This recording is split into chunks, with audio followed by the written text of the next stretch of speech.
আজকে গান্ধীজির ছবিতে ফুলমালা চড়ে না, আজকে ফুলমালা চড়ে গান্ধীজিকে যারা খুন করেছিল নাথুরাম গডসের গলায় আজকে ফুলমালা দেওয়া হয়। এর নাম ভারতবর্ষ। মানবেন নাগরিকরা, মানবেন সুধী সজ্জনরা?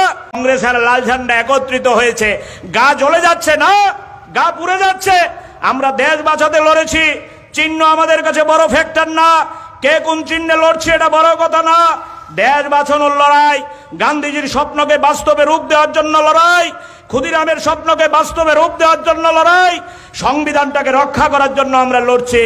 আপনারা বাজার গরম করছেন না।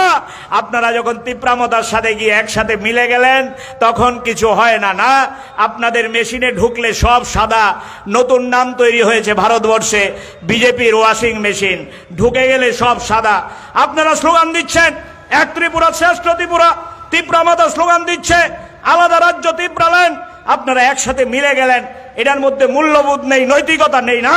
তাই আমি আপনাদের কাছে বিনয়ের সহিত অনুরোধ করতে চাই, আমি আপনাদের সাথে বিনয়ের সহিত আবেদন করতে চাই, বিজেপি দল ওই ভয় পেয়েছে, তাদের পায়ের তলার মাটি সরে গেছে।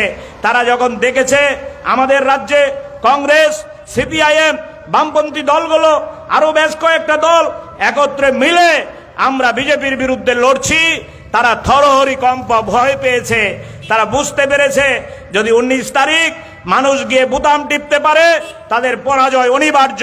তারা যদি বুঝেছে যদি বুতে বুতে আমাদের বন্ধুরা গিয়ে ভোট দিতে পারে, নাগরিকরা যদি ভোট দিতে পারে, ইন্ডিয়া জোটের প্রার্থীর জয় অনিবার্য, বিজেপি জিতবে না। এই ভয় থেকেই তারা গোটা রাজ্যের মধ্যে নৈরাজ্যের পরিবেশ তৈরি করতে চাইছে, গোটা রাজ্যের মধ্যে গণতন্ত্রকে টুটি চিপে ধরতে চাইছে। তাই আমি আপনাদের কাছে অনুরোধ করব, ভয় ডর পৃথিবীতে শেষ কথা বলেনি, আজকেও ভয় ডর শেষ কথা বলবে না। হিটলার পারেনি, মুসোলিনি পারেনি, আমাদের পাশের দেশের এরশাদ পারেনি, আমাদের